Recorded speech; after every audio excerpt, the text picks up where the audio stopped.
If you opened an app right now to pick a mutual fund, you'd be choosing from several hundred options. Not 10, not 20, several hundred. So how does anyone, professional or beginner, actually narrow that down to a handful they can trust? Today we are opening up what a real fund selection process looks like, step by step. Most people narrow it down one of two ways. Either they pick whatever a friend, relative, or influencer mentioned, or they sort by 1-year returns on an app and pick whatever's at the top of the list. Both feel reasonable in the moment. A recommendation feels like social proof. A top-of-the-list return feels like evidence. But neither is actually a process, they're shortcuts. And shortcuts that worked well last year often don't repeat, because chasing last year's winner and asking around are both starting points that ignore almost everything that actually predicts how a fund behaves going forward. A real process needs more layers than that. Think of it as a funnel. You start wide, and at each stage you're asking a different question that narrows the universe down. Step 1. Start with a full universe. The starting point is every open-ended equity mutual fund available, and that number is large enough to make manual, one-by-one evaluation genuinely impractical for an individual investor. This matters because it's the honest starting point of the exercise.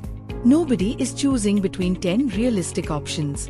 They're choosing between hundreds, most of which they've never heard of and will never look at. Step 2. Eliminate categories that structurally can't do the job.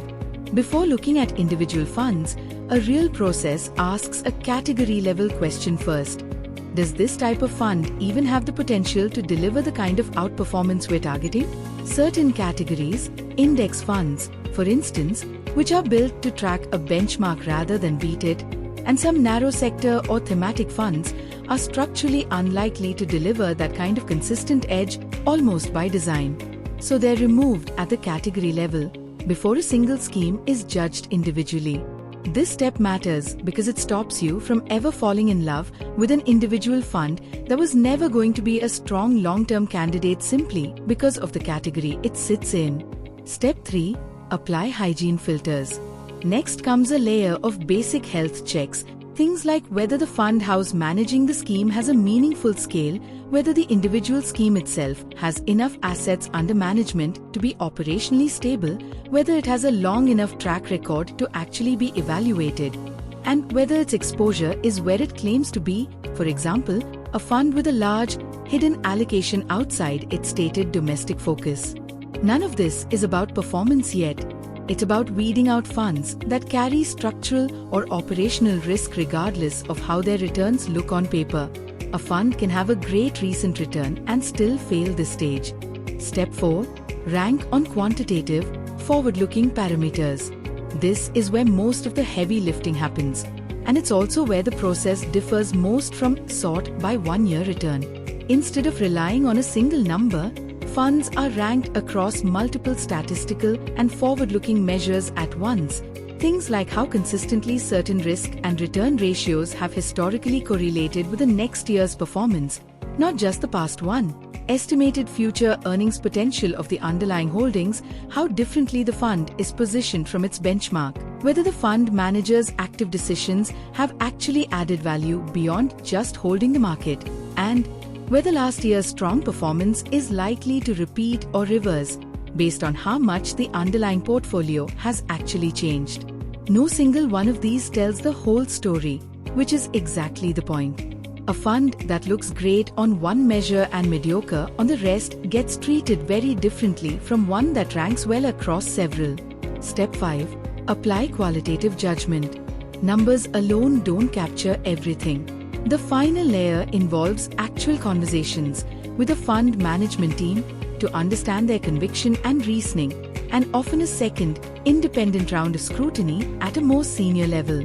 This is where questions get asked that data can't answer on its own.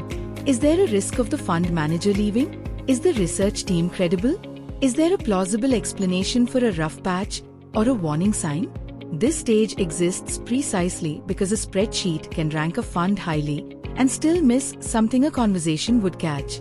Picture it like a hiring funnel. You don't hire the first resume that lands on top when sorted by years of experience. You screen for baseline requirements, then evaluate on multiple criteria. Then, for the final shortlist, you actually sit down and talk to the candidates. A fund selection process works the same way. Broad screen, multi-factor ranking, then a real conversation before the final decision. And just like hiring, even a good process won't get every single pick right. But it dramatically improves your odds compared to picking off the top of a list. The next time you're evaluating a fund, your own or one someone recommends, ask yourself, has this been through anything like a multi-layered filter? Or is it just sitting near the top of a returns chart today? That one question separates a process from a guess. That's what a real fund selection process looks like, stage by stage. If you found this useful, the next video in this series breaks down why even a well-built shortlist still ends up with a few funds that underperform and why that's actually expected. Thanks for watching. Check out the video description. We've packed it with resources just for you.